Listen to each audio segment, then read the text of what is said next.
쌤의 거꾸로 한국사 시즌 3 그 12번째 시간 고려 통치체제는 어떠했을지 살펴보겠습니다. 이제부터는 중세시대라고 할 수 있겠네요. 지난 11번까지 강좌에서는 고대사회의 고대사를 좀 살펴봤다면 이제는 고려시대 중세사가 시작됩니다. 후삼국의 혼란기를 고려가 통일을 했죠. 고려의 후삼국 통일. 경쟁자였던 후백제를 고립시키고 신라에 대해서는 굉장히 잘해줍니다. 우호적으로 대해주죠. 신라에 대해서는 우호적으로 대해준다. 당시 한반도가 이 후삼국의 혼란기였다면 중국은 당나라가 멸망하고 나서 굉장히 혼란스러웠습니다. 마찬가지로 북쪽에서 여러 북방 민족들이 활약도 하고 있었지만 이 안에서도 자신들 안에서도 5개의 센 녀석들이 10개의 나라를 세우는 5대 19의 혼란기였죠. 이게 나중에 이제 송나라로 통일되면서 다소 안정이 되자마자 북쪽에서 이제 거란족이 밀려 내려오고요. 여진이 성장을 하고요. 그 뒤로는 이제 또 13세기에 가서는 12세기 여진이라면 13세기 가서는 몽골이 또 힘을 썼죠. 이렇게 해서 북방민족의 여러 압박 속에서 중국도 당시로서는 5대 19의 혼란기라 한반도에 신경 쓸 여유가 없었다는 겁니다. 그렇다면 상대적으로 한반도에서의 후삼국 통일은 중국의 간섭 없이 자주적으로 통일을 이룰 수 있었다는 특징이 생기는 거죠. 자기들이 우리나라에 신경 쓸 여유가 없었다. 그 전에 당나라라든가 수나라처럼 강력한 통일 제국은 한반도에 굉장히 관심을 많이 갖죠. 그래서 여러분 알다시피 신라가 삼국을 통일할 때도 당나라의 힘을 빌어서 안타깝지만 당나라의 힘을 빌어서 통일했지 않습니까? 자,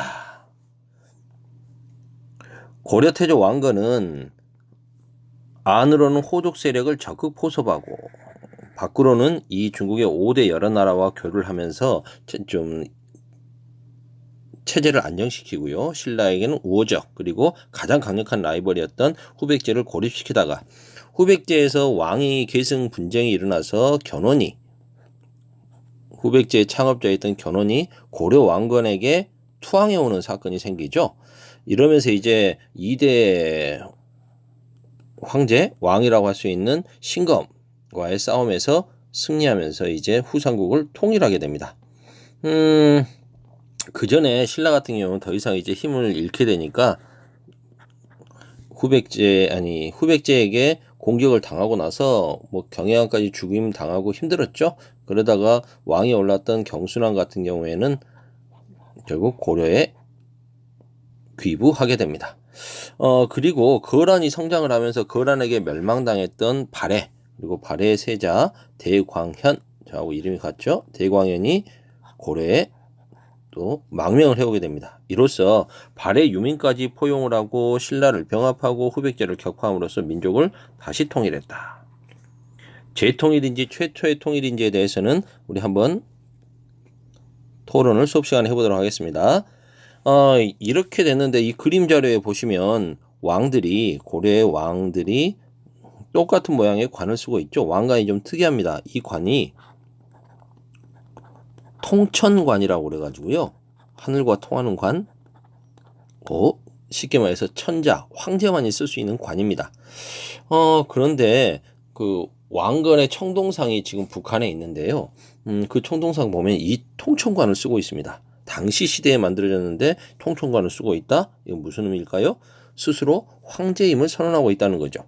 독자적인 천하관을 갖고 있다는 겁니다. 황제, 천자, 하늘의 아들, 천하의 주인.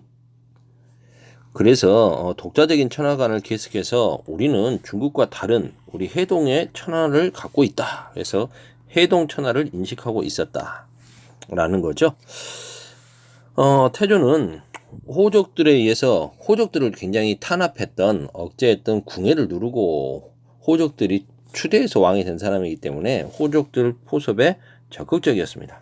자신도 송악지방의 대호족이었고요. 그래서 그들과 가장 확실하게 편을 만드는 방법은 결혼하는 거다. 그래서 굉장히 많은 결혼 정책을 펼치죠. 혼인 정책. 29명의 왕비를 두게 되는 거 아닙니까? 그 다음에 그 집에 결혼할 만한 애가 적당히 없다. 그러면 성을 줍니다. 사성 정책. 줄사 성시성. 너 무슨 성씨야? 저 함씨인데요.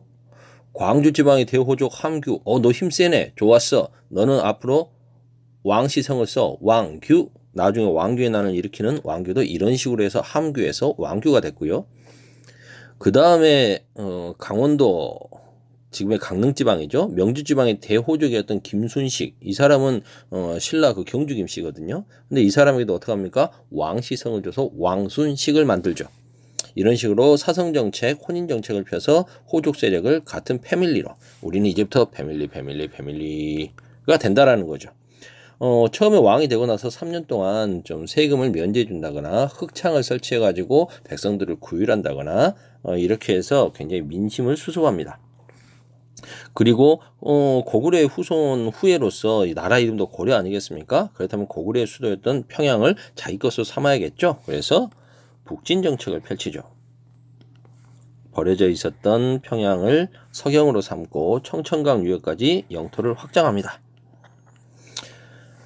그 뒤에 왕이 된 해종 같은 경우에는 이분이 좀 회종이죠. 선생님이 회종을 그리면서 고개를 숙이고 있습니다. 왜 그랬을까요?